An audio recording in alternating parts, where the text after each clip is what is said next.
A friend of mine, Go ahead.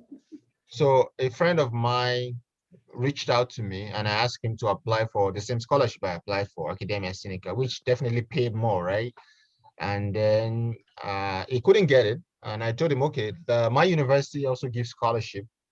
Apply to my university. So he applied to my university directly and he got a scholarship in my university. So before I finished, he joined 2017 and he's doing fantastically well. He's recognized in Singapore, Japan now. His work is fantastic. He's in material science engineering.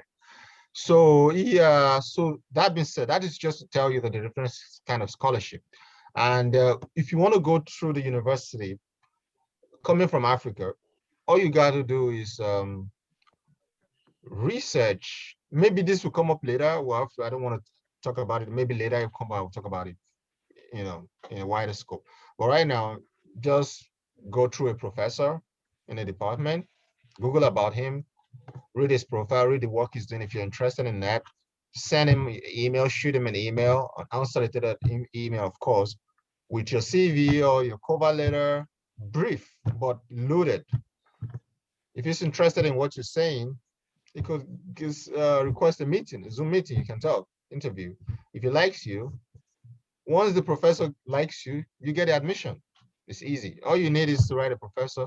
Once a professor likes you, he wants you, admission is secondary, automatic admission. So that is it. It's very easy to get. Just know the tricks. Yes. I think I answered the So, question. I'll ask you. I'll continue. Let's maybe we should finish with Southeast Asia first and go to Australia. So because that's where a lot of people stumble with US. That's where I stumbled a lot was writing the advisor. So are you saying that? So if I'm getting you right, there are different ways that you can do this. First, you can go through the government scholarship where you write to the you get a scholarship from the government and then you get admission in any school. Is that what you're saying? Or you can, that's one phase. Or the other phase, what was it you said now? If you like a school, you go through the faculty list, you um look at a professor that you like, you write to them, and they say that they want to mentor you, for instance. Is that what you're saying? Is that what you Yes, yes, in a way, but more clearly, the government scholarship that I got is not necessarily, it's not directly like Taiwan government scholarship. You won't get that coming to Africa. You know what I'm saying? Like no government will come officially and say like Taiwan government scholarship to Africa. No. They allocated a lump sum of money to certain institutions, right? And they tell them we need international students. So this institution floats application online like advert. So scholarship available. You see Google scholarship, whatever this. In fact they send flyers. The guy that got that link to me was a guy, a friend of mine who attended a conference in Mexico at the time, who met a Taiwan professor, also came to the conference in Cancun, Mexico. And they discussed, and that guy gave him a flyer. It was a flyer advertising the scholarship. So this scholarship was raised online, right? But when you look into the nitty-gritty of the online, you realize that it's the Taiwan government that is sponsoring it because it gave the money to institution to get students. So this institution flowed out the advertised the scholarship. So we just applied because it was online. We just applied for the scholarship. So that was it. The second one is what I'm saying now is that naturally, I'm telling you, the audience is that by default in Southeast Asia, universities naturally by default have scholarships for students by default. So if you're not privileged enough to, because that one that comes through the advert is always very highly competitive, right? Because everybody's saying it, it's there, it's more juicy. So it's highly competitive. So not very many people get it. I remember a friend of mine, we finished from UI together. He applied 4 times, he didn't get it before he eventually went to South Africa for his PhD. So that's how competitive it is. If you get it, you're lucky. You see? So, but I'm saying that if you can't get that, don't give up. There are many opportunities, but not really out there. But I'm telling them, if you because if you're looking for this scholarship, you go through hell, you do impossible things. So I'm telling them now, giving them the information that see, there are many things under the pillow that you don't see. And now I'm telling you authoritatively that this university, most of the universities in Southeast Asia have scholarships. So all you got to do, because most of this university, you don't know them. I'm sure you never heard of NCKU before, my university, right? So and I'm telling you, these schools have scholarships. All you have to do, Google, spend time on buying data in Nigeria.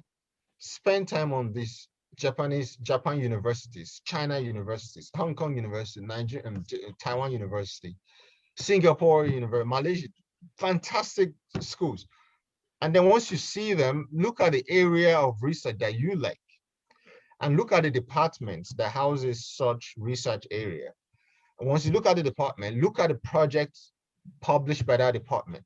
If you see the project that you like, look at the PI, that's a professor that is doing the project that you like.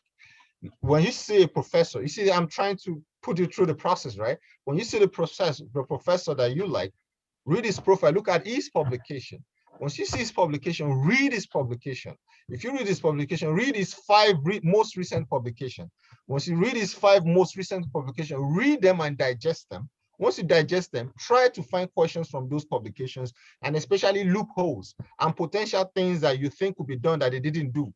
Those are the things you write together, juice them up in a cover letter. Once you shoot that email with your cover letter and your brief CV, and you compose, you take time, 1 week, 2 weeks, compose a beautiful, powerful, but brief email. Remember, it's unsolicited because he didn't solicit for you. You just wake up one morning with a cup of coffee. Who is this Olakunle from Nigeria? Let me see it. Make sure your first sentence in that email is powerful, because that is what is going to stick him to that email. If he sees the regular, yes, this from Nigeria, I'm calling where that he bullshit, they put it spam. But if you write a powerful first sentence, that is what we stick him up. Oh, this sounds good. Well, let me see. He reads deeper. He's feeling you. It's like, oh, maybe this guy is interested. Then he opens your cover letter. He sees your profile. He sees your essay, whatever you've written there. This is powerful. This is a highly motivated potential student. Oh, I like this person. He shoots an email. Can you have a meeting at this social time, Nigerian time, whatever time, Taiwan time? And make sure that you're prepared. The moment you have that interview, that first break interview is that your first break, because that he has even seen and acknowledged your email is one first success.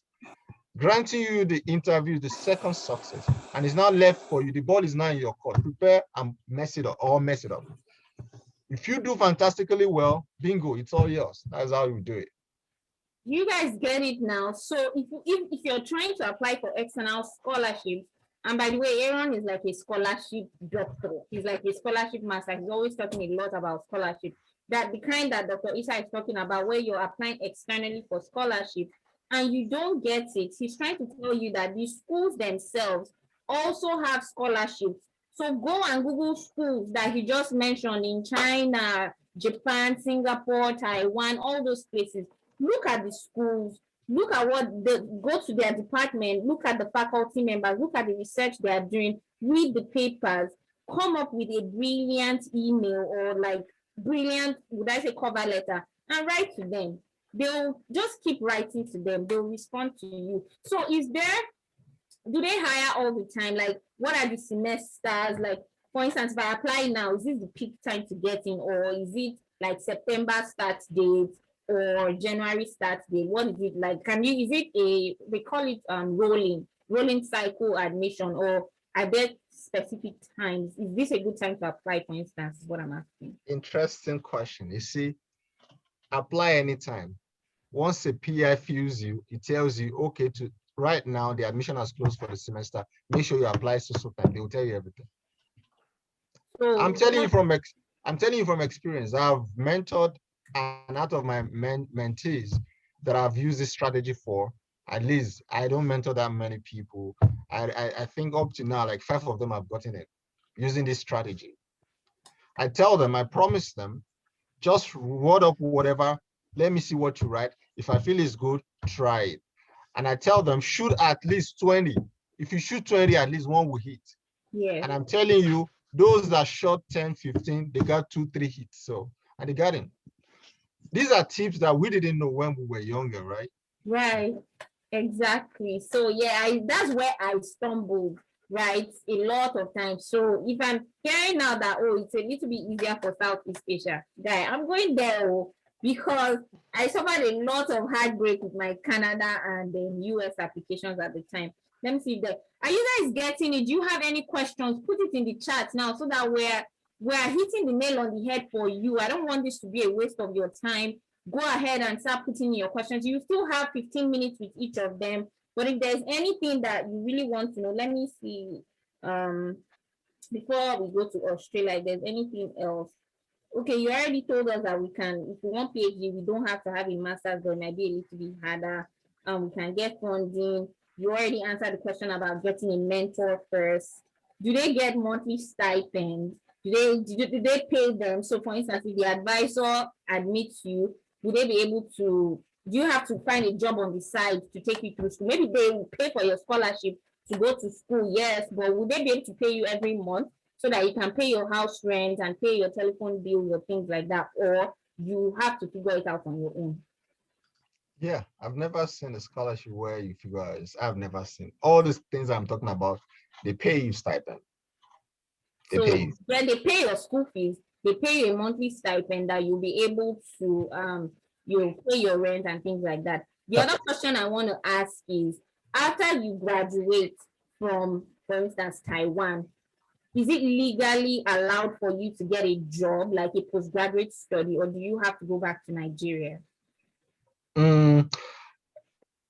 Experientially, I've seen two categories of people in Taiwan: Africans, non-Africans. Most of them stay behind, and some of them had to go for reasons known to them. And the thing is, the scholarships, naturally, this is the way it works. These schools communicate with the immigration service. So what happened to me? The moment you sign out, you'll be given your degree certificate. You sign out with the porter, like you report, and then you sign out, you're done, your degree given to you. They will directly send email, communicate with the immigration. If you get me, they communicate directly. Immediately you sign out, they forward email straight to immigration. So immigration immediately send you back email. You have at least 2 weeks to stay in the country. Yeah, to stay in the country.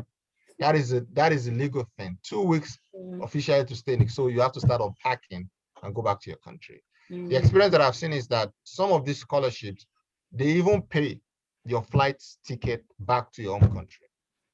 I have a lady from Burkina Faso who she had to wrap up. We couldn't meet, and I challenged her, why you didn't you tell me you were leaving us? She's like, I'm sorry, things were tight. I needed to wrap up because my flight ticket hadn't been booked because I needed to go. But if not, I'll have to pay my flight ticket, right?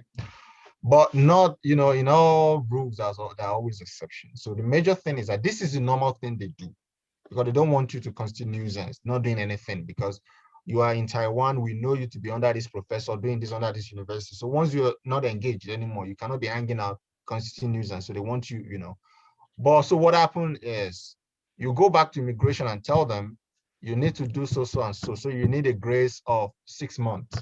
So this month grace is for you to figure out what you want to do. So naturally, immigration will extend for you. This was what happened to me. So I didn't have, because I already got my postdoc position in America. So I was going anyway. So I didn't have to do that. So what most people will do, get an extension from immigration for 6 months so as to figure out what to do. So what happened is that there's plenty of jobs in Taiwan. Super plenty of jobs in Taiwan. Yes. The worst that people do is people from Africa, especially from English-speaking countries in Africa, is that they teach English. That's the worst that they do.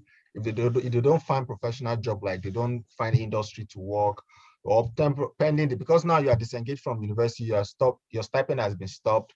So pending the time you get a reasonable, job that you want in this country, like Taiwan, Hong Kong, Japan, for example, you can be teaching English. So these schools, high schools give you work permit. So there are ways you can do it to stay, definitely. So, but naturally, there's job, yeah. Okay, so this is such a great point because there are some people that are so clueless. They go there, they're just so focused on, and I always talk about this, focused on getting the degree. You're not focused on what's after your degree. So even if you get a scholarship, don't just go there and sleep, right? Don't wait until you are in 2 weeks window to get out of the country. By the time you're in your final semester, Go and start looking for how you get a job. Don't limit yourself. I did my PhD in the US. I was throwing my job applications even to Europe, even though I knew that I wanted to stay in the US, like to get a job. So don't wait until the last minute. Start thinking, start looking for people that are doing well. Look at Dr. Issa now. He finished in Taiwan. He's now in US. Those are people that you need to look for when you are doing your master's or your PhD. People that they are going on the path that you want to go. Start talking to them. What did you do? What should I be doing now? This is not a question for you to figure out now. We're not going to go into the dynamics of getting a job after your PhD. But you should realize that when you're getting your graduate degree, by the time you're 1 year in, toward the end, start figuring it out, because a lot of people, I'm telling you, look at people that want to go and teach English. For what reason would you be teaching English? Like when you have a PhD in biology, and that's because, and there's so many dynamics, and I don't want to, sound critical about it, because things happen to people, and I'm not saying that the people that are studying English, they're bad, they weren't serious or whatever. Things happen to people, but as much as you can control for all those things while you're doing your postgraduate degree, start thinking about what next. Start talking to people that have figured it out so that you will not get stuck. So one more question from Faith. She's asking about the language barrier in Southeast Asia. Did you have to learn, or do you speak English? Good question. Mostly, if you are for a PhD, it's English taught, of course. But if you are doing a master's, mostly Chinese. So this is what happens, right? This is what happens. A very beautiful question. When I got to Taiwan and I got to the southern part of Taiwan, in Thailand specifically, I realized that most of the Africans, they were French-speaking Africans. So, and what had happened was these people, like I said, Taiwan was diplomatically positioning itself, political reasons. So they gave a lot of scholarships to people from different African countries, those that could still support them in United Nations. So Burkina Faso, Ivory Coast, Swaziland, different African, most of these are French speaking, right? So what had happened is at very early stage, they camped them to study Chinese for 1 year. So they put them in Chinese school, studying Chinese for 1 year. So after 1 year, they graduate from Chinese school. So they come out of that speaking fluent Chinese. I even envy these boys because they speak English perfectly, they speak French, they speak Chinese, they speak Spanish, these boys, young boys. So they come out and then they learn with Chinese. So if I noticed that, so when you're applying for a master's degree, it's half. So you still have to learn Chinese in a way. But if it's a PhD, it's totally English taught. Are you guys getting again another tip about I didn't know Chinese, right? Yeah. We taught naturally everything in English. So because they know that PhD is about global, is a global thing. So they're not even going, because if you're doing a PhD, everybody must be able to get what you are doing. So I feel like maybe I might be wrong, but you heard what he said. If it's a PhD, you're not speaking any other language but English, right? But it's a great thing that it's what I am also envious. I want to learn how to speak all these languages so that I can be more marketable. Okay. So Aaron, we're going to jump to you. Well, the same questions I asked Dr. Issa about Southeast Asia is what I'm going to ask you. Would you advise me to go to Australia? Do I need to get a scholarship? Do I need to write the advisors, visa, all of that? Do I need to do a transcript evaluation? Is it a rolling cycle admission? What is the process like? How long is it? All those, things that people need to know about that they're not really sure.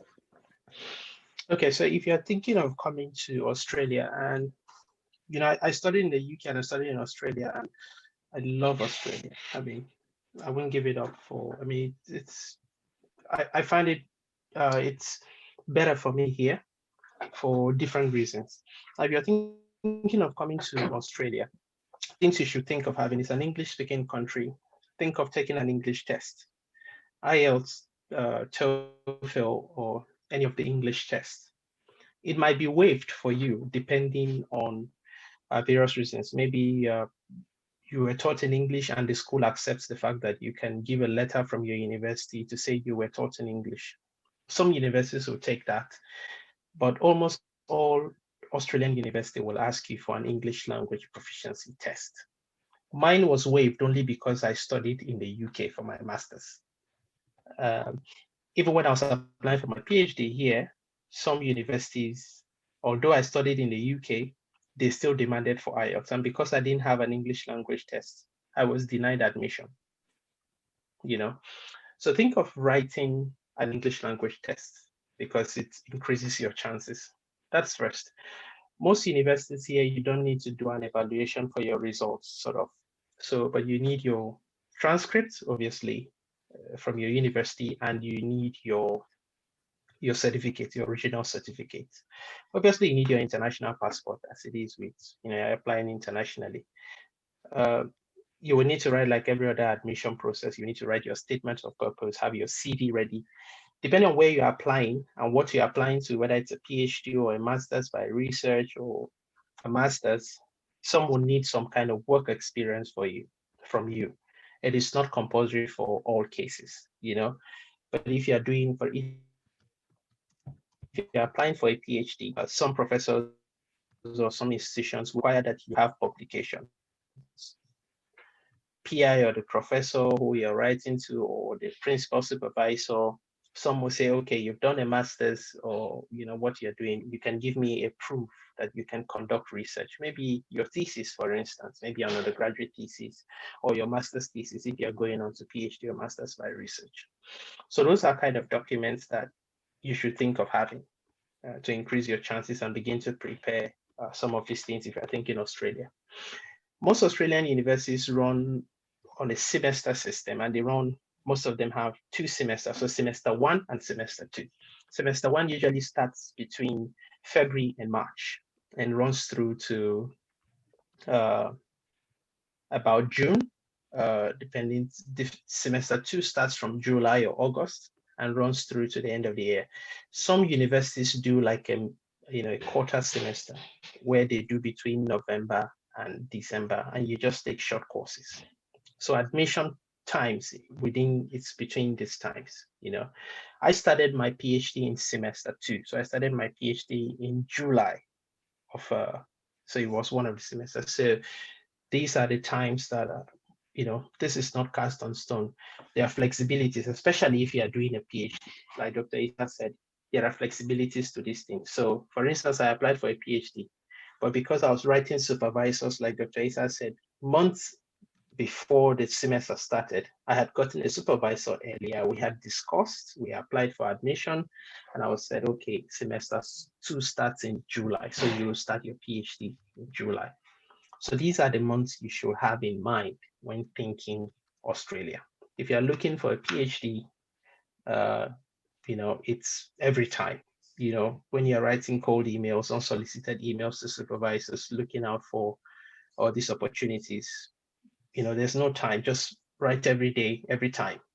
When you get it, you can start off at the time where the semester for that institution is starting. So I have a question about that. So yeah, the trend is like now looking like it is similar now. So what you're saying is that if you want to do a PhD and you want to get funding, I'm assuming with PhD there's funding, right? If you want to get funding, you have to get an advisor. So you have to write people.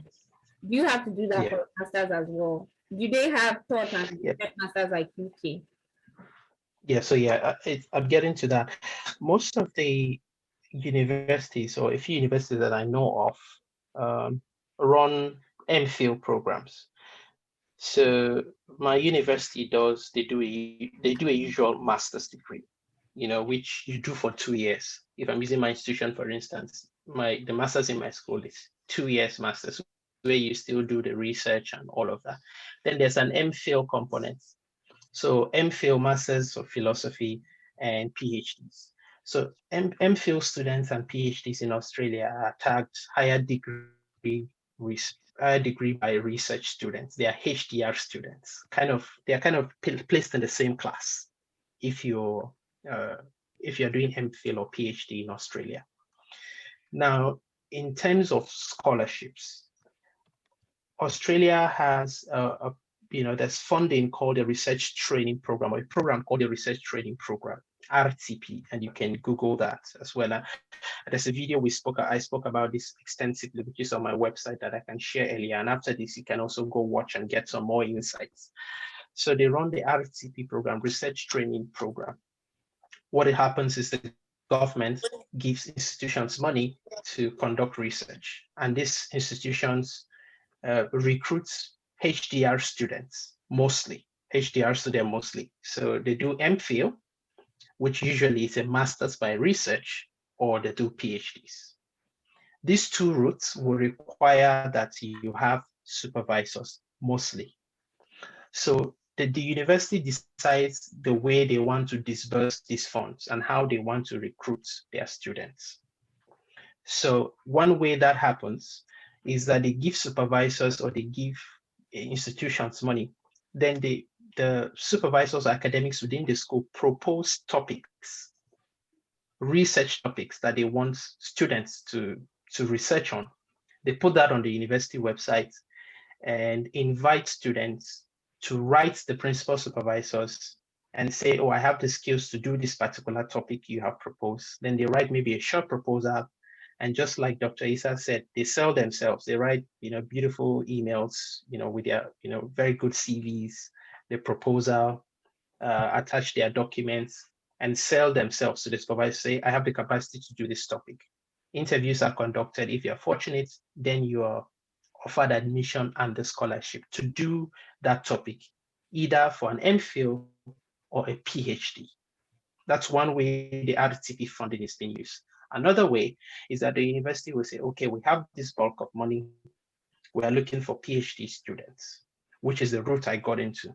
So PhD students are expected to look for supervisors and propose their topics to these supervisors and say, okay, this is my background. I have capacity to do this. I have a proposal on this topic. And they look for supervisors in the school, share that proposal. The supervisor, okay, this is my research. And just like Dr. Issa said, it takes the process of looking through the university websites to look at academics that have the research skills or have research interest in the topic you are proposing. So my topic was on HIV and disability, for instance. And so I was looking out for supervisors that had experience in the field of disability and or HIV. So you get the supervisor, you email them and say, I want to be, can you supervise me on this topic? So in my own case, I shared my proposal with them, with the supervisor. A few others rejected me, and I shared finally got one. She accepted to supervise me, and then she helped me get other supervisors. So in Australia, you get associates, you have principal supervisors and associate supervisors if you're doing a PhD. So when you get a principal supervisor, most times they will, get associate supervisors say, okay, I know this is your topic, but this aspect of your work, I have a colleague who understands this more. Are you happy for this person to be an associate supervisor or this person to be an associate supervisor? You accept, you work on your proposal together again, and you submit to the school for an admission. When you submit for an admission, you are offered admission, and at the same time, you apply, you indicate that you're applying for this particular scholarship. In my own case, I was applying for that scholarship. We got admission. They will notify you that you have gotten admission and you have entered into the scholarship round, where you will now be scrutinized again for the scholarship. Then you get the scholarship and then you travel. So that is one way. So look out for the RTP, Research Training Program. Different universities use these funds differently, but most time it goes for higher degree by research than HDR students. So MPhil, Masters by Research, or PhDs. Mostly that is how this funding is being used. So that is a common way that you'll find, and it's easy to find this funding. Just go to the university, say you've heard of the father, okay, you attended this funding, and Aaron said he's studying in Queensland University of Technology in Brisbane. You say, oh, I want to go to Brisbane. Brisbane, because Aaron said Brisbane is great. Search the universities that are in Brisbane. We have Queensland University of Technology, University of Queensland, University of Southern Queensland, and all of these universities. And then go to their funding or scholarship pages and check the funding they have. You see, always there. And the process is always very clear. So if you're going for a PhD, keep in mind that it would be wise that you have a research proposal in place. Sometimes you have topics already that you can sell your markets and then do those topics, but it's wise to, be ready. So think of having a research proposal where you're scouting for supervisors and then you share those things. Another scholarship that is common in Australia is the Australian Awards, which currently has been put on hold, I think, the last time I checked, because of COVID. But that is another scholarship that funds students, higher degree students, for masters and I think PhDs. I'm not entirely sure about PhD, but then they fund postgraduate studies. The only thing about the Australian Awards is you're expected to return to your country, just like the case in Taiwan where you have to leave. So once you finish, your flights are booked and you have to leave. It's the same thing, for instance, in the UK with the Commonwealth where I studied. Once you finish, they expect you to return to your country and contribute your knowledge to whatever you have learned. Wow. Probably, I'm not sure about the Australian Award. Let me cut you short there. So depending on the type of scholarship you get will determine what happens to you after school. So for instance, if you go organically, absolutely, where you go and look for an advisor to give you that scholarship, you might not be required to leave after graduation. But if you go through the Australian scholarship system that you just talked about, then it is stipulated there that after you finish, you must go. So these are, it's clear. Wow, that's interesting. Australian Awards, you have to leave. In fact, there's no choice. You must leave. You have to leave the country. And I think you're expected to be in your country for at least 2 years if you study on the Australian Awards. I'm not sure if there are other peculiarities. Maybe if you get a PhD, if you're allowed to stay. I know in the UK, maybe if you get a PhD in the Commonwealth would allow you to continue studying. But aside that, you would have to return. If you other forms of scholarship like the RTP, like the kind of the one I'm on, I'm not mandated to return to my country. So for instance, my visa runs for 5 years. Usually if you're doing a PhD, you get a 5-year visa. If you're doing a master's, I think you have a 2 years or 3 years visa. But once you finish, it's always hard that you do not get a postgraduate visa. So you get a postgraduate visa of 2 years where the country expects you to stay in Australia and work. You get whatever job you get, depending on the industry or wherever you work, you're allowed, you get a postgraduate visa, you stay in the country, you work for that period of time or do what you want to do for that period of time before you can leave. So it depends on the route you take, but that is what happens with the Australian Awards and the other kind of scholarships. And some other scholarships, once you get supervisors, sometimes supervisors or academics write and they get grants, and the funding is not usually from the university, it's from the particular supervisor. So they've written that they've been awarded grants, they'll be recruiting PhD students or master students to carry out, mostly PhD students. So when you look at supervisors, sometimes look at their bio on the university website, the grants they have sometimes is there and they tell you if they're accepting students or not. So sometimes funding is from the supervisors. So I have a particular student who I work with currently. He was applying for a PhD in my university, and he was applying for the same scholarship I applied for. But the supervisor told him from the beginning that, look, if we are not able to get a PhD, are you happy to do a master's, for instance? And the guy said, yeah, no problem, I can do a master's. So they went in for that scholarship. He did not get PhD, but he got funding for a master's. And the supervisor so his funding is a supervisor's funding where he gets funding from a particular supervisor and he do a master's. But the supervisor told him, come on, when you start, maybe you publish a paper in your first year, we'll be able to graduate you to PhD. So you kind of go through a particular process within the institution, and then they say, okay, this guy wants to go on to do a PhD, and this is the scope of the work he's expanding to do a PhD. So that happens, those peculiarities are there. Again, because of the different types of funding, for instance, in the funding you have. So the Australian Awards funds everything. They fund your flights, they fund your visa, they fund literally, in fact, if you're funded by the Australian Awards, which is from the Australian government, you don't even pay for visa fees at all. So if you click that you're a Commonwealth student, your visa fees is waived automatically. You don't even pay. So that's Australian awards. If it's for the kind of scholarship I have, the school, like I said, use that funding the way they see fit. So in my own case, I was given, my tuition is funded. I am on a monthly stipend. In Australia, by the way, they pay stipends every 2 weeks. So we get paid every fortnight. So you get your stipends, you get your health insurance, which is like what I get paid. You must pay health insurance here in Australia. It's almost compulsory. So you get paid for health insurance. But in my own case, that was the only funding I got. So I had to cover fees for my visa. I had to cover my flight. I had to cover money for my visa application. So these were the things I covered by my own self.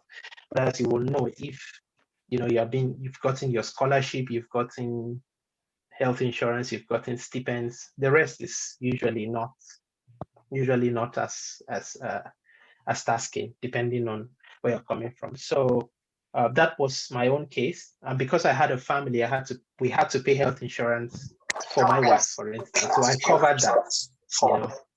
But in some cases, I had friends who are on a different scholarship in a different university where everything is covered. Everything. In fact, they give you. I have a friend who they top up. He has 2 kids.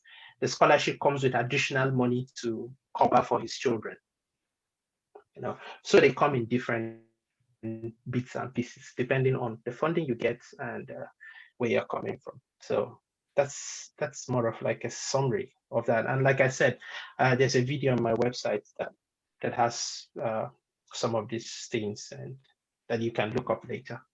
Wow, thank you so much. So for those that are not really, in case you're hearing all these things first time, funding, money, stipend, and you're like, let me break it down to you. This is also the exact same reason that biology or life sciences is so important. And the reason that you get these things is also the reason why it's harder for you to as a biologist. So for instance, and correct me if I'm wrong, you guys, the way it works, and Dr. Isa talked about the fact that for Taiwan it's different. There's a political reason why they're giving out all these scholarships. But for somewhere like in the US, for instance, what happens is that the PI or the professor or the person who is going to mentor you, they usually have to write a grant to do a research. So for instance, if there's a professor that is very passionate about diabetes and he knows a lot of things about diabetes, he will write a grant to somewhere like funding agencies like National Science, NSF, National Science Foundation, NIH, National Institutes of Health, NIASAID, all those different funding agencies. Bill Gates is the one funding my project, for instance, is into vaccines and all of that. They will write the grants, they will write a proposal, and they'll be like, hey, I'm interested in solving diabetes. People that have diabetes die, these are the amount of people that die. Maybe 2 billion people die of diabetes every year. There has to be a cure. I think that I am getting on a path to a cure. This is what I'm proposing to do so that we can find the cure. So they write it like that. They write a grant proposal. The same thing they're making you do is what they do as well to be able to give you money. So they write it, they submit their grant, and they get funded. And in their grant, there's a budget. They'll be like, in order for me to do this work, I need 5 PhD students, 2 master's students, 3 postdocs. This is going to be, I would have to pay their school fees. I'll have to give them a stipend every month, and I'll have to support them with their health insurance and things like that. So the government gives them the money. So it's there. And depending on the type of funding that they have, there's some funding agencies that will be like, no, we're only giving this to Americans, or give it open, leave it to anybody that wants to come from anywhere. So they just have those positions like that. Then you will have to go and say, hey, professor, I really like what you're doing.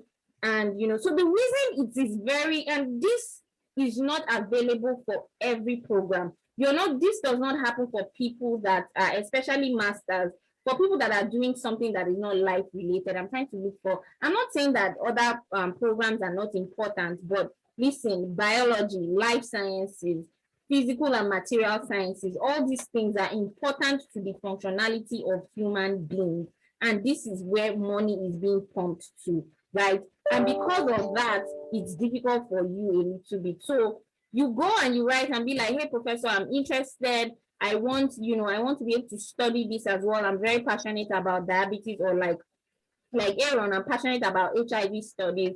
I really think that I'm a good fit for your lab, and this is that. And they interview you, they have the money to pay you. So they'll just be like, come, they'll pay your school fees, and all of that. So that's how it works. Where at the end of it right now, you've already heard about Southeast Asia, you've already heard about Australia. This isn't everything that you need to know. This has just exposed you to the possibility. If you think that you like, Southeast Asia, or you like Australia, after this webinar, go and sit down and be like, okay, I've heard it. Then you will go and start digging deeper and digging deeper. There are things that they're not able to tell you in this short amount of time. But now you know that it is possible for you to get a scholarship, funding, everything, go there, get a job, whatever. Now you can now work on what is more important to you, or where you want to go. So are you guys ready to get into the breakout rooms? You have 15 more minutes. If they're not asking you questions, permission to leave. Don't leave. If they're not asking you questions, don't say, you know what, yesterday I'm not feeling these guys. They're not engaging me. So engage them, please. Ask any questions. We're 27 on the call right now. I'll split you both into 2 different rooms. At the end of 15 minutes, I will swap the speakers as well, and you can ask questions, and then we can call it a day. Let me know in the chat room if you get what I'm saying. Thank you for staying. I believe that this has been really helpful for you. Let me know if this is helping you out. Chat. And we have other countries coming up next week and the following week as well. You guys, put in the chat box now. Encourage us. Come on, what's going on? Daniel is my guy. Daniel is like, yes. Hannah says it's helping her out. Who else? Only 2 people. It's only these 2 people I will give you a lot of information. Halima, great. Tosin says it is. Yes, awesome. Okay. All right, let me see how I can split you guys into the breakout room. This is helpful. I'm very glad. Thank you so much for letting me know. So I'll split you guys into 2 breakout rooms. You might have to click on something on your screen. Let me see. Really helpful. Thank you. All right. Okay.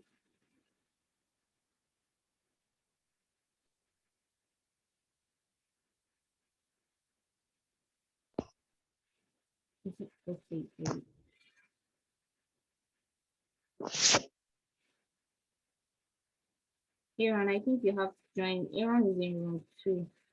Yes.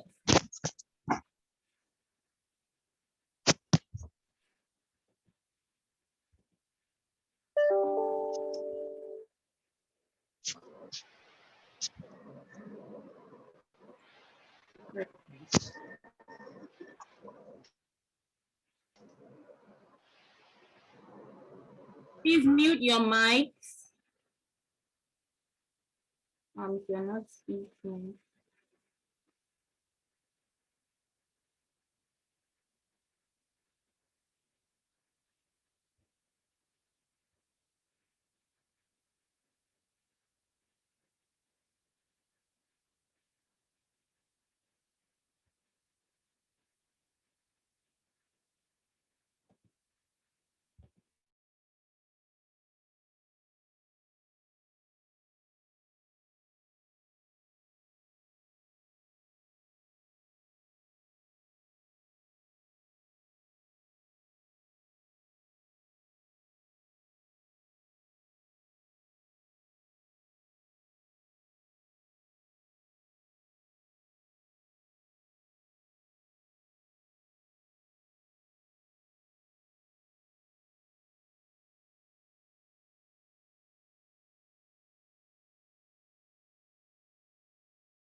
You guys have fun?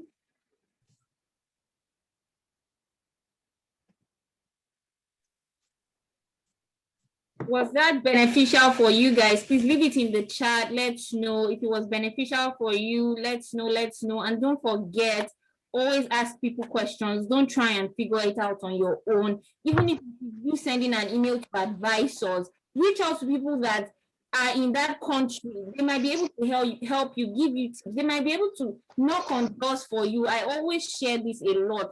There are times that people apply to professors and they can't even get a response. Someone might be there that can help you. Just say, hey, professor, there was an email that was sent to you. Can you please look at it or whatever? So always ask people questions. Thank you. Really insightful. What were your hot points? Let's know so that we remember we're coming back again next week. I think we're doing USA and Nigeria tomorrow. So let us know, how was it for you? Thank you. You're welcome. I'm glad this was really helpful. Invite your friends that you know need help need help. What am I speaking? Whatever. Invite your friends that you know need this for the subsequent sessions. Thank you so much, Aaron, and thank you so much, Dr. Isa. Aaron, it's like past midnight there. You should be going to bed now. Thank you all so much. That's right. I will be ending the meeting now. Everyone can go. Thank you. Yeah, Aaron, nice to meet you. I will connect you up on LinkedIn. Hope we can have chats in future. Yes, absolutely. We definitely just connect. We'll connect on LinkedIn and take a conversation for. Thank you, Yetunde, for connecting. Nice to meet you guys. Bye. Eki says that you give her a lot of likes. Thank you so much. Thank you, everyone. You're welcome. Thank you. Bye. Yes. Bye, guys. Bye. I'm just reading the chats here. If you guys want to stay on and ask me questions, you can. You're welcome. Okay, 20 more people, 19. Bye, everybody.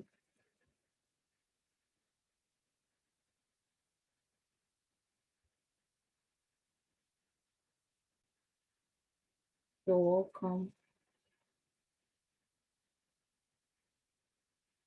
I'm glad this helped you guys. Come back next week. Well, you're welcome. You're very welcome, everybody. See you next week. Oh, you're welcome, Adepeju.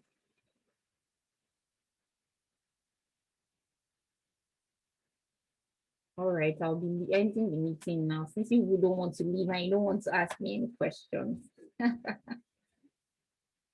You're welcome, everybody. You're welcome. Chidima has a question for me. Go ahead.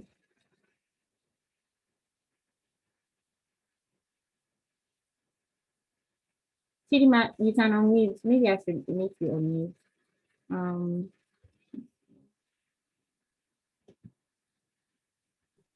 You should be able to. Hi, Dr. Yetunde.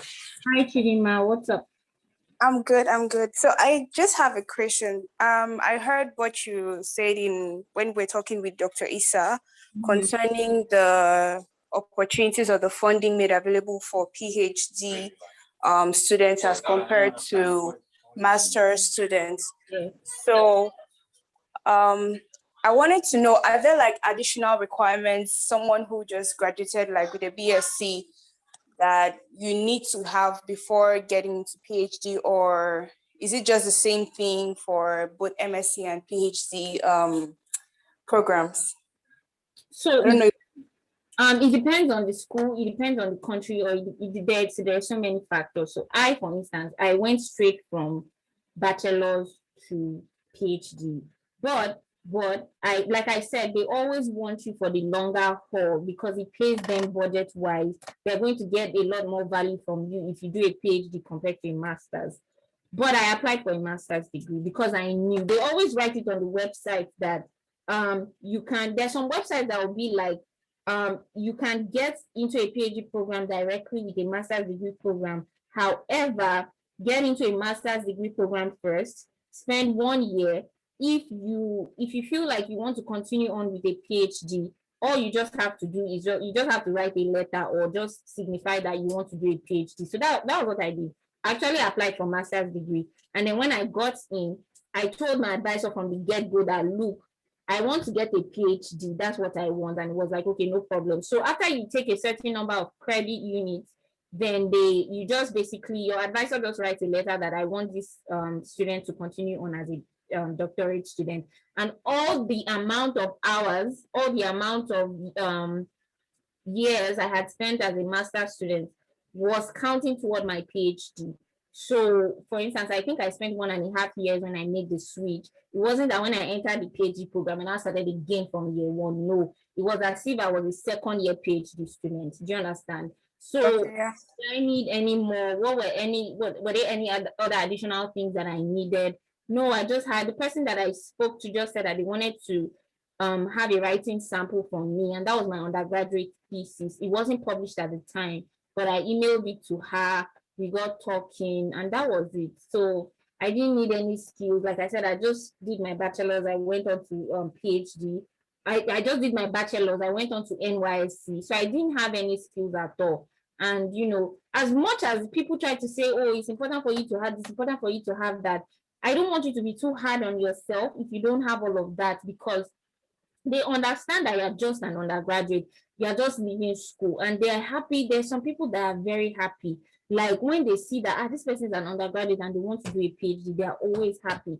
What I always tell everyone is, if you're finding it difficult, look for people, talk to people, go on LinkedIn. Someone might be able, I know countless people that I have helped, that I know that I wasn't the one that gave them admission or funding, but because they reached out to me and they talked to me, I gave them ideas. Even if it is the name of a school that you need, that I've heard about, it's going to help you a lot. So talk to people, and that's one of the reasons why I'm doing this as well, so that you can get help. Someone is asking me a question.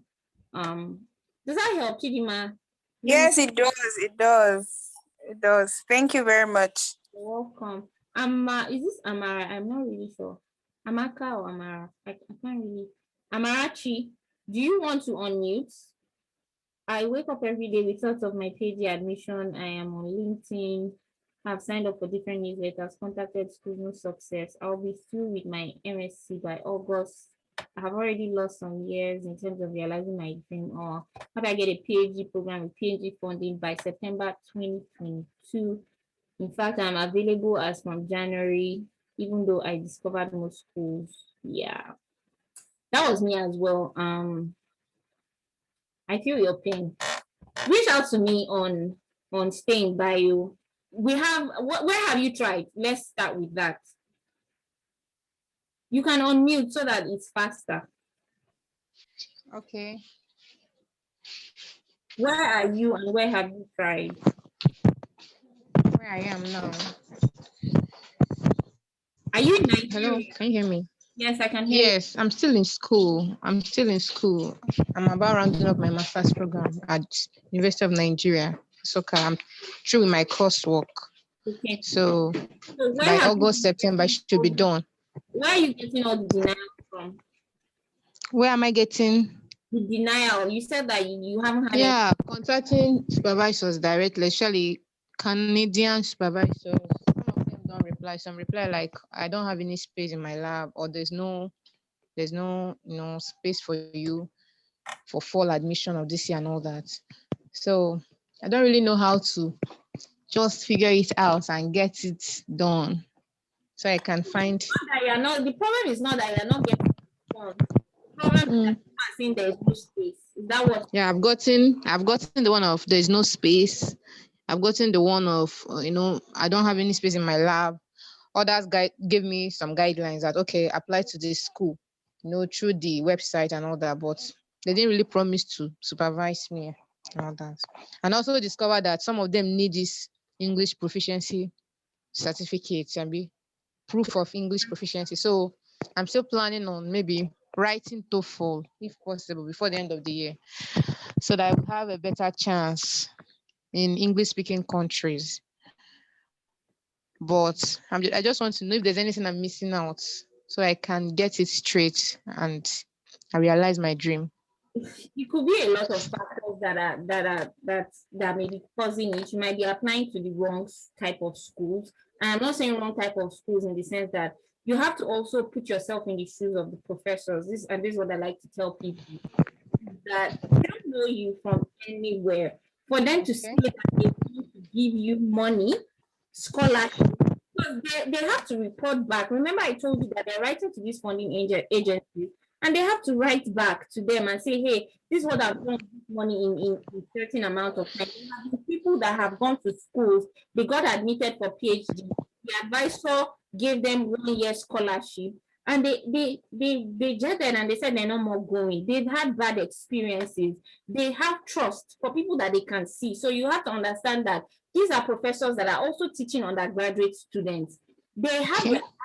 set on certain undergraduate students that they are teaching every day. They know the smart ones. They are talking to them directly that, do you want to do a PhD? Do you want this? Do you want that? Do you get? So they have students already that are within them Okay. knocking on their door. People that they would rather choose over you. So you have to understand that it's going to be a lot harder for you coming from Nigeria. Nigeria. So I will tell you two things. First of all, target international professors. Professors that you know are not, for instance, if you're doing Canada or America, look for professors that are not American or Canada. Those are the ones that Okay. can feel your pain, that can understand that, okay, I get it. For instance, but let me is I mean, I'm just saying this generally, but this is just how it works.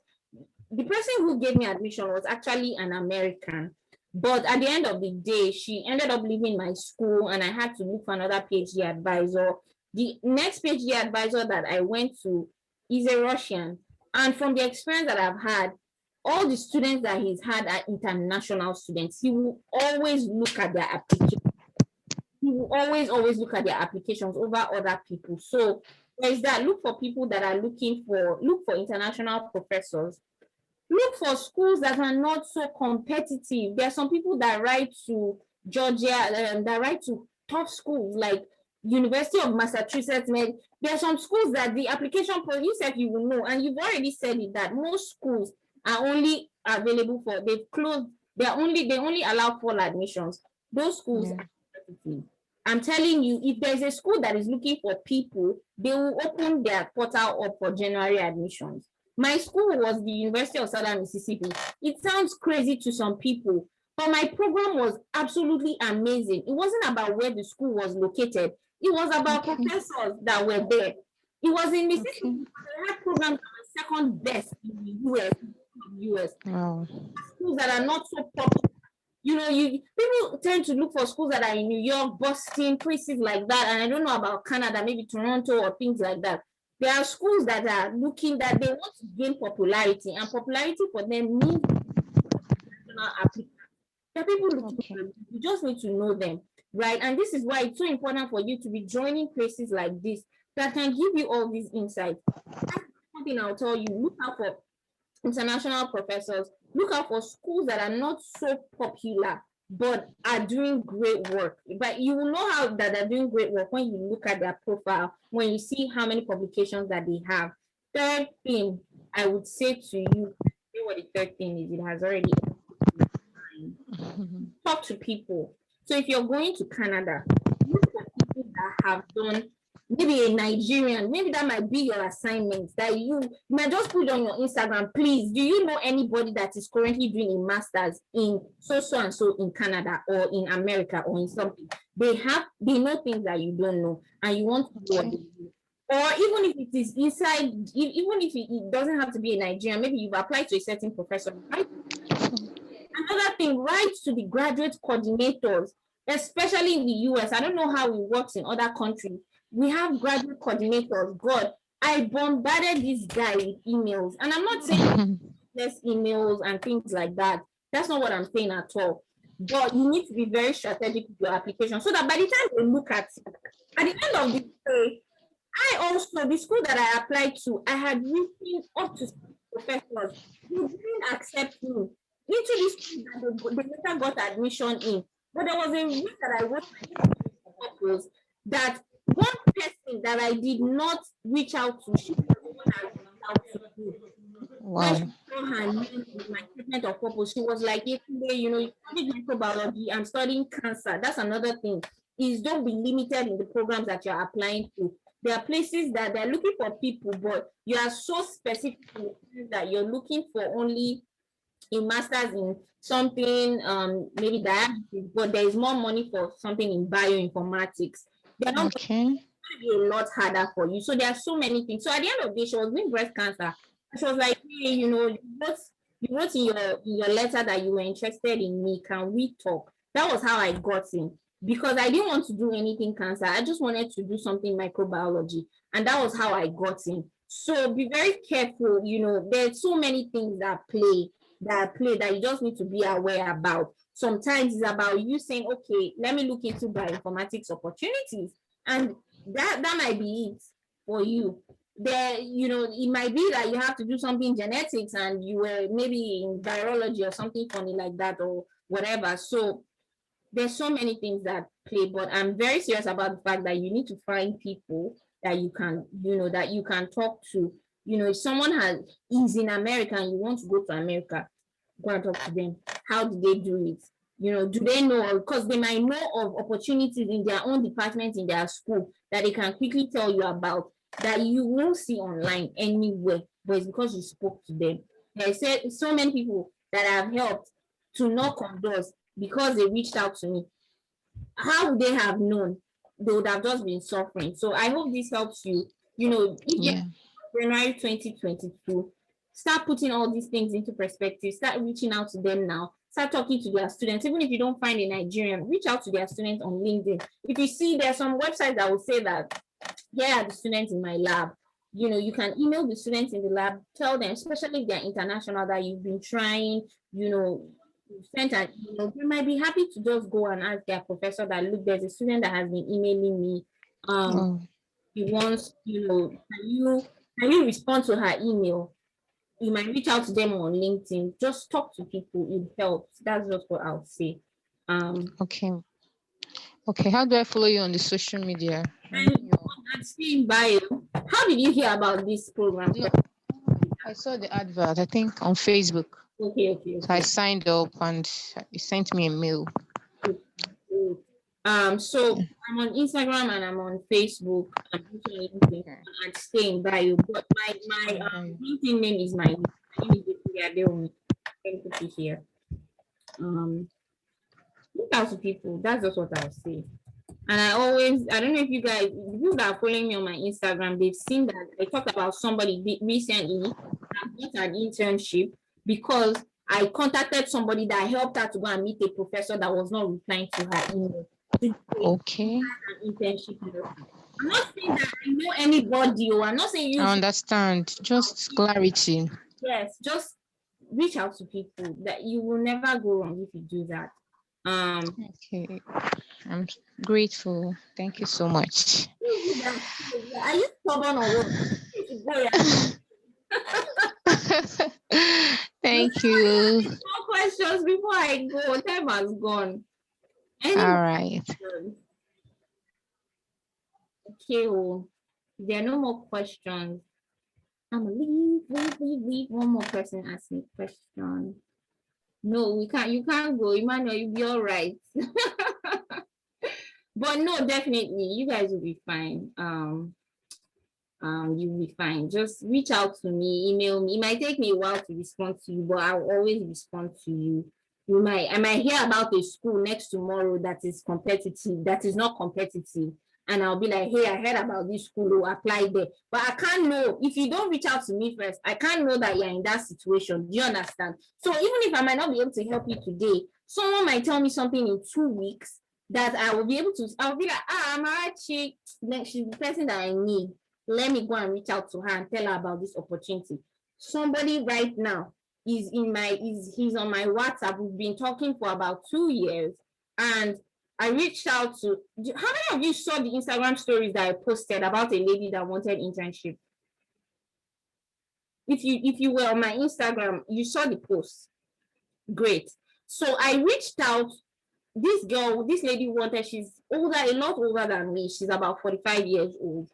And I'm not 30 years old yet. So she reached out to me and she said, look, she wants an internship and blah, blah, blah, blah, blah. That where does she start from? And, we started talking and I was like, okay, look at this place, look at this place, look at this place. Start sending out the emails. She started sending out the emails. She didn't get any response. So I reached out to somebody in one of the places that she went to. I reached out to that person. I said, look, there's this lady who all she just wants is to learn. She's not even asking for money. She just wants internship. Can you go and meet these professors that she has written? Nothing, just tell them to respond to the email. So the lady that I went to the professor, sent her the told the professor to respond. The professor responded to her. Actually, 3 of them responded to her. One of them said that because she wanted to study something antibiotic resistance related. And the guy that later responded to her said that, look, I'm not doing he does brain stuff. I'm not doing any antibiotic resistance research, but I'm happy if you still want to come and volunteer in my lab and things like that, you know, but I may not be able to contribute to what you want to learn, but if it's bioinformatics you want, if it's genetics, if it's anything, I can teach you for free, and you can transfer that, you know, skill to what you want to do in antibiotic resistance. She said, fine, no problem. I have my own PhD advisor in Nigeria. All I just need is to be able to come and do my research in your lab. I just need this space. He now said that, okay, so she now said that let her still try, that she's not telling him no, but let her still try to reach out to other professors that are doing, and I'm going somewhere in my story, that are admitting people that want antibiotic resistance research. So she wrote to another professor that was doing the thing that she wanted. That one too did not respond. So I asked somebody, I knew somebody else that knew that professor. So I reached out to that person and I said, can you go and talk to this professor to read the email at least? That one now reached out to me later and said, the professor said that they're not looking, they don't want any volunteers. Again, for the same reason that I told you guys if you were in Dr. Isa's room, that they're not looking for any volunteers, that they're looking for PhD students.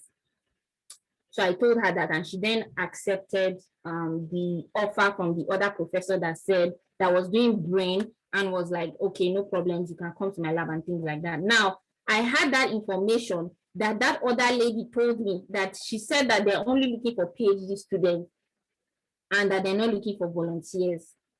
I'm not going to tell everybody in the world to go and apply to that professor. I knew somebody that had been applying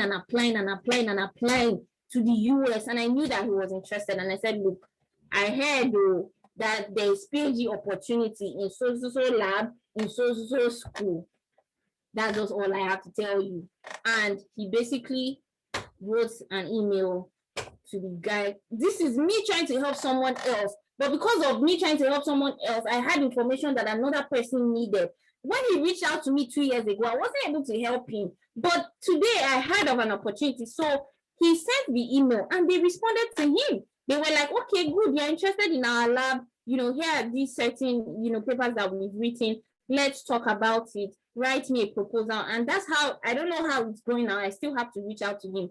But I'm just trying to highlight to you the importance of reaching out to people. If I didn't know him, if I wouldn't have said anything, I would have just kept quiet to myself, right? And I don't want to, and this is not something I'm going to put out in public again. I'm just letting you guys into all these things. People know things that they will never put into public because they don't want you to be, I'm not going to tell everybody that there's a PhD opportunity somewhere because I don't know them.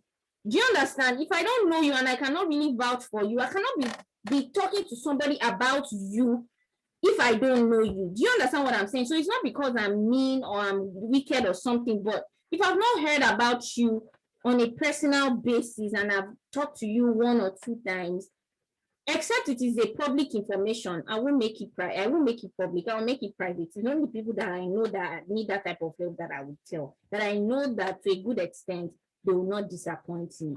So you guys don't, talk to people. Come next week as well.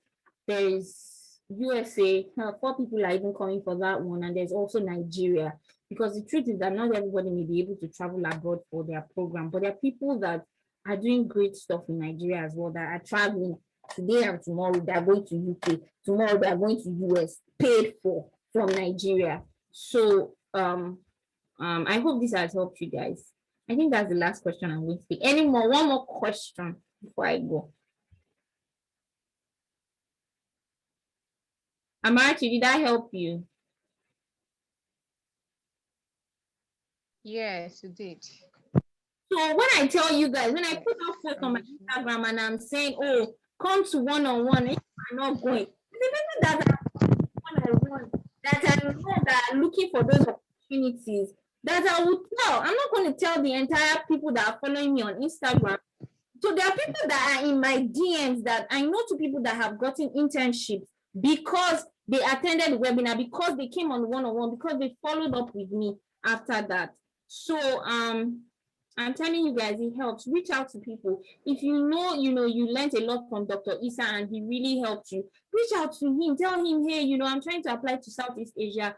Can you help me look at, look at me, I'm still recording. I didn't want all this to be, anyways, it doesn't matter. I've written to this professor, can you help me read this letter? That might just do the thing. And from there, he might follow up with you, hey, how are things going with you? Have you been lucky? Blah, blah, blah, blah, blah. You say no, he'll be like, okay, let me reach out to somebody for you. And that's how it will be. It's not Ojoro or anything. That's what networking is called.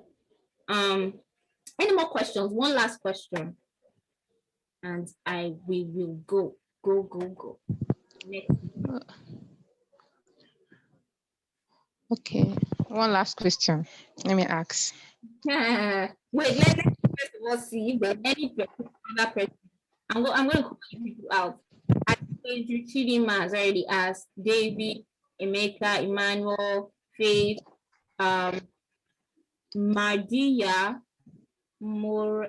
Morade, sorry, my glasses. Morade Bue Oluwa, Adeniji, Tosin. Sorry, I didn't say your name right. Do you guys have questions? If you don't have, I'll allow Amara ask her question. Okay, if you don't have any questions, so one question. Has one. I don't. Okay, you go first, then Amarachi next, and then. Okay.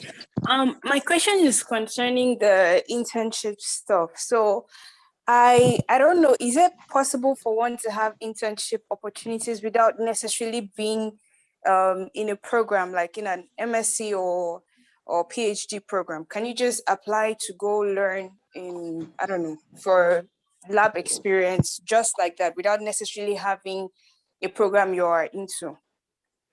I like that question. So the lady I was talking about, so it depends. There's some people that their parents do have money to send them abroad. There's some people that go for UK, for instance, or to US for the summer or something. That's an opportunity right there for you to go for internships in all these places. So the lady I was talking about, she had university in Nigeria, gave her money, and all they just said was that she should go and do internship. So that was what it was. She had money to pay her fees. She had money to, not fees, I'm sorry, because she wasn't enrolled in school. She had money to fly. She had money to pay her rent. All she just wanted was experience in the lab, right? So she had her money. She just needed somebody to take her in, to give her the experience that she needed. Are there internships that will give you? Yes, there are. You just have to look out for them. There are internships that you can go for abroad that are looking for international students. You just have to go. I didn't do that. It might be a little bit hard. It might be a longer route for you to take. But keep trying for PhDs, keep trying for master's degrees. That you will not get in is not possible. You will get into it. You will get in. So don't worry. But yes, there are internships. Yes, people do it a lot. People just don't know. They're just like, oh, let me. But yes, you can travel abroad, for instance, and you just be like, when you are doing your 3-month vacation in Europe or UK or whatever, you can just go to the university and just say, hey, I want to learn. They know you. By the time you start learning with them, they already know you. And if you want to apply for master's degree tomorrow and you send an email to the professor, they'll take you because they already know you. Not that they'll take you if they have money, right? And if you had a good record with them while you were there, even if it is not something that is glamorous, or even if they know of an opportunity that is available, if you tell them that I'm looking for PhD opportunities, after your internship, by the time, again, it's like that. By the time something is open, they reach out to you. So it's possible. Nothing is impossible with science. If there's money, let me just tell you that there's money. You just have to be looking. And you have to be looking at the right time so that you won't be getting denials when when things are, when you actually need the money or you actually need to start going to school and you don't want to have any gap years. I'm actually your question and then we'll go. Okay, thank you very much for the opportunity. You've already answered this question, but I just wanted to highlight it. The question goes this way: what are the extra things you did that qualified you for a graduate admission in the US? I know maybe you wrote your SOP, maybe you wrote an English proficiency test. I don't know. And you did other things. What were the extra things you did? And you can say, okay, these are the things I did that really made me qualified for that opportunity. The word qualify is a very strong word because when you say qualify, it's like what qualifies you. Anybody can be qualified if as long as you have a bachelor's degree, you have your transcript, that maybe you have a 2-1 or something, a good score. Maybe I wrote the GRE exam. Right now, I think the GRE exam is being delayed because of Okay. the COVID pandemic. I also wrote an English exam, even though I did not need it for the US. You need those primary requirements. But as to what helps me to get in, I would say God, luck, and persistency and strategic applications. Now I know that talking to people helps. I didn't know that talking to people. Oh no, I'll actually be wrong to say that because by the time I applied to University of Southern Mississippi and I looked at the list of people that were there, out to a Nigerian, and I told him this is what I'm looking out for, and he started telling me too that I heard this professor is hiring. I heard that professor is hiring. When I reached out to them, they didn't answer. But from all the denials I was getting, I was improving on my applications time after time. Remember when I told you in the beginning, those 3 things I mentioned were the things that I changed in my application. One, I started looking for the things that got me denied was I had a first class when I finished from Babcock University, and I'm not using that to brag in any way. And I won 3 academic awards. So I was my portfolio as an undergraduate student was very competitive to an average person. So I won Dean's Award, faculty awards, best in the department. So I had awards. I had all of that going for me. And because of that, I started applying to schools that were very competitive. Remember what I told you, that those professors, they don't know whether you have the best scores. The fact is that they have their own students too that are doing better, that have more things, that can do research, that can think better than you do, right?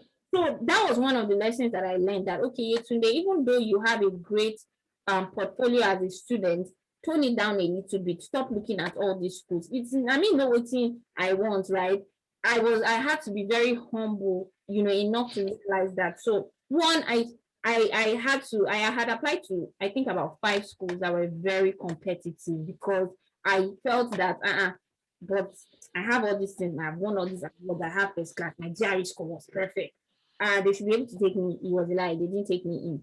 Secondly, again, looking out for professors. The third thing that I would say helped me was being more open about the programs that I was applying to. And this is why you also need to be very current, because, for instance, you might be looking for, and I don't know what you studied, maybe you studied something virology, but what Biochemistry. looking for, what people are getting a lot more funding for is vaccine development research. So those are places that you might have to start looking at to get, so I applied to a school and the lady was like, well, I'm the only one doing what you're interested in this department. And there are probably 20 faculty members. But the only person that could give me admission based on my statement of purpose and what I said I was interested in was 1. What are my chances of getting in 1 out of 20? You understand? So if you're more open, so she was like, perhaps if you had opened up yourself to more opportunities, it was like, if you say that you're more interested in cell and molecular biology, not necessarily bacteriology or whatever, then you might have a better opportunity of getting in. And that was what I changed. And at the end of the day, someone that was doing cancer that accepted me. So I'm saying this to you for you to be more open. It might even be the department that you're looking at. Maybe there might be somebody in chemistry that is doing something something engineering, and they want you because you're a biologist. I was telling in the last webinar that we had, chemistry, he went on to go and do a master's in economics because of the reason that there's no job in Nigeria or whatever. He now came to the US now and he saw that economics is not paying. It's science that is paying over here. Do you understand? So Yes. he wanted to come back into the science field. But this time around, he opened himself up. He wasn't even looking only at biology departments. He started looking at IT department and was looking at people that were doing something specific for bioinformatics and computational biology. Those are things that you as a raw biologist in Nigeria, you'll be afraid of, especially if you don't know anything about coding and things like that. But they have money. They're the ones that want to give you money. So he went and he wrote and he was like, they hired him because he was a biochemist and he was doing machine learning that would help people, that would help to narrow down drug development testing. So, the programs, those are things. So that's why I'm saying that you be very careful about the word what qualifies you. You're qualified if you have a bachelor's degree, you have all the primary requirements. But the other thing that might help for you to be more open-minded about what programs that you can apply to as a potential or prospective applicant. Where are you applying to, and talk to people. If you combine those together, it will really help you. Thank you so much. I'm grateful. I've tried now. You've tried very well. You guys come back next week and let's talk some more. That one is going to, I'm even bringing someone who is an engineer right now. He's an engineer. He works for an aircraft company in the US, but he came from Nigeria. He studied engineering. He came from Nigeria. He got admission in biology department. And from there, I'm telling you, so from there, he went ahead to go and continue with his engineering. So people, there's so many things that you can do. So definitely come back if you want. And again, try other countries. You've just heard today now that Southeast Asia is relatively easy. If it is difficult for you, maybe you should try at least one more, maybe the Southeast Asia route, and see if you might get a little bit more luck there. Another thing that might be wrong with your that you might be, and I know that this is not the problem because you said you are getting replies from people. Yeah, people are responding to you. So it's not that your statement of purpose is bad or something like that. It is just what it is. Some people don't have space in their lab. Or there are some people that even if they don't have funding, you can also tell them that, look, I don't want the funding, I just want to learn. I've heard that one too. That there are professors that have that psychology in their brain, that they are looking for people that are not after the funding, but after the science. So they might lie to you, not lie to you. They might just tell you that, I'm sorry, I don't have funding. But then this person told me that what he did was like, I don't care about the funding. I want to do the science. I'm very passionate about it. And the advisor was like, okay, come on board. I'll be happy to train you. And that was it. So different things, again, you have to realize that they're not bad because they are not denying. They don't know you. They don't trust you. Some people have had really bad experiences with students. Remember, it is their money that they need to be able to report back to these funding agencies. So they have to be really careful about who they take in. Talk to people too. There are so many professors that are very active on LinkedIn, that are always talking. Open yourself out to those opportunities. You'll get help, don't worry. And if I'm trying, to bring professors from different places, that I will ask them for YouTube and say, okay, why are you denying these people? Why are you not accepting them? And you will hear from them by yourself. I don't know if that will happen this year, but it's just something that I'm trying to do, just to help as many people as I can. So that we can all be successful together, because that's what we're all about, right? All right, you guys, I'm tired. I've been up since 5 a.m. It's okay, this is past 11. We will talk next week, okay? It was very good chatting with you guys. I will talk to you next week. Bye, everyone. If you don't tell me bye-bye, I will not let you. Bye. Bye, Dr. Bye. Bye, Davis. I like your picture. Very fine picture. Bye, Amarachi. I'm ending the meeting now. Bye.